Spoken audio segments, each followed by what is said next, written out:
Kure Point in Maketu in the Bay of Plenty is a wāhi tapu, a sacred burial ground. Discovered by navigator Tamate Kapua, it's where Te Arawa Waka first made landfall. He saw the headland, a beautiful place. So he just pointed to the place and he says, I'll claim all of that. I claim all that land. Te kure tanga o te ihua Tamate Kapua. Shortened, of course, to Okure. Liam Tapsell is a cultural monitor for the Maketu area. My role is to, anywhere that excavation work is being done on sensitive areas, what we consider to be sensitive areas, areas of historic importance, then we have to have a monitor there in case any relics appear. And that's exactly what happened in January when a landslide brought down a rua, exposing ancient koiwi or human bones to the elements. The top of a cliff came down and the koiwi were just scattered all along the beach. Unfortunately, with the big tides that were coming in, big waves were coming in, they were taking a lot of them out, spreading them along the rocks. I think we've got about 6 bags of koiwi at the moment. 73-year-old Liam's seen massive changes to the beloved coastline he's known all his life. The tides are becoming higher. They're going over certain areas where they never used to go before. We could be bringing up a lot of debris and never used to have that. This cliff here, this cliff face here, all around here, was about where I'm standing now. It's gone back at least 5 metres in 65, 70 years. And that's quite a huge amount of erosion in that time. How do you feel when you see this now today? Well, it's devastating. It's sad. It's really sad. It's history disappearing. Right in front of our eyes, it's disappearing.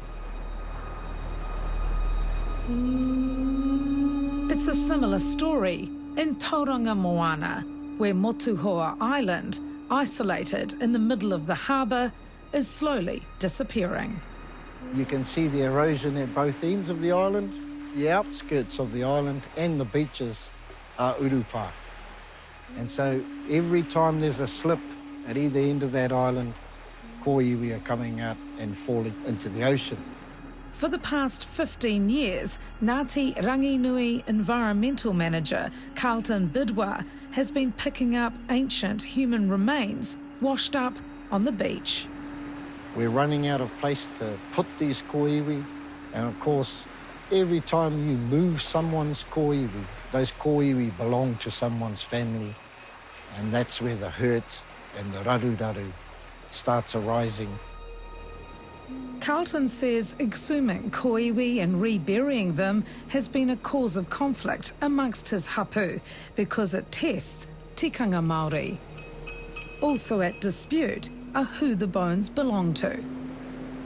It can get ugly, it can get hurtful, and it has. It's hurt our people over the years. It's now becoming a necessity, but an added problem is finding somewhere to lay them to rest once and for all. In this area, those places that are left where we could put them are council reserves. And so it's not a place we own, it's not a place we can protect, and it's not a place where it's easy for us to look after them for the rest of time.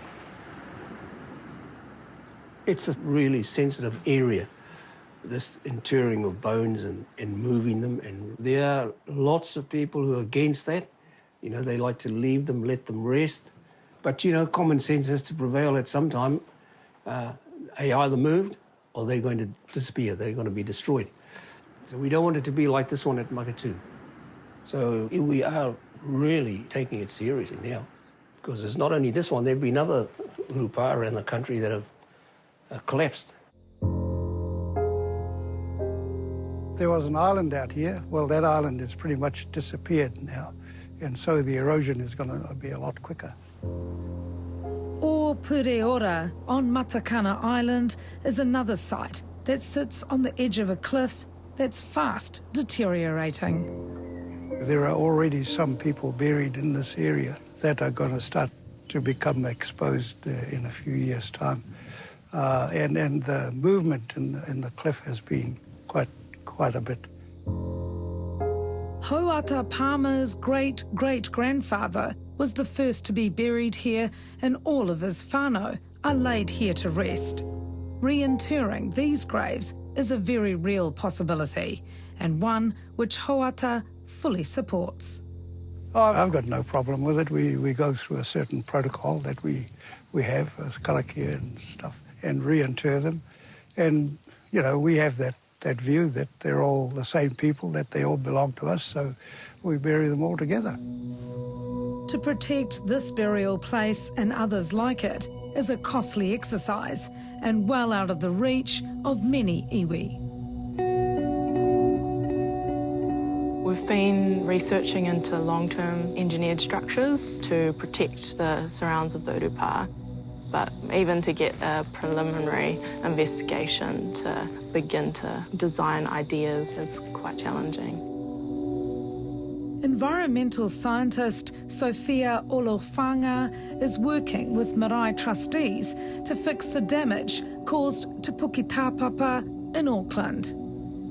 Since the neighbouring awa was reopened to the Manukau Harbour in 2004 for the Māngai wastewater treatment plant, that development has increased erosion and caused water levels to rise, and that's inundating urupā land. It's been extremely degrading to our Māori in Wairoa. It's quite a difficult subject to talk about because it is so tapu.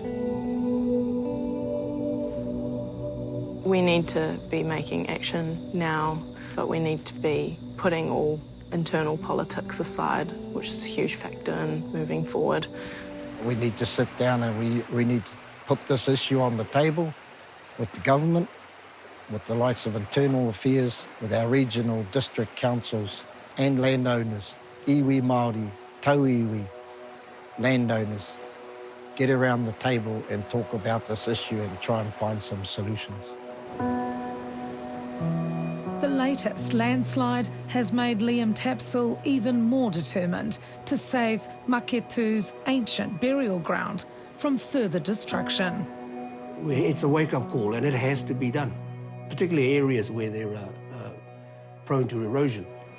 His greatest fear is that another slip at Okure Point will happen sooner rather than later. What do you have to say, Liam, to people who don't believe in climate change? Well, look, here's the evidence here. It's right here. It's right in front of you. When one of these happens, one of these tragedies happen, then it gets everyone up and start thinking, you know, we've got to do something about this, or they will disappear like this one did. So I suppose out of a tragedy will come a good, you know, something positive.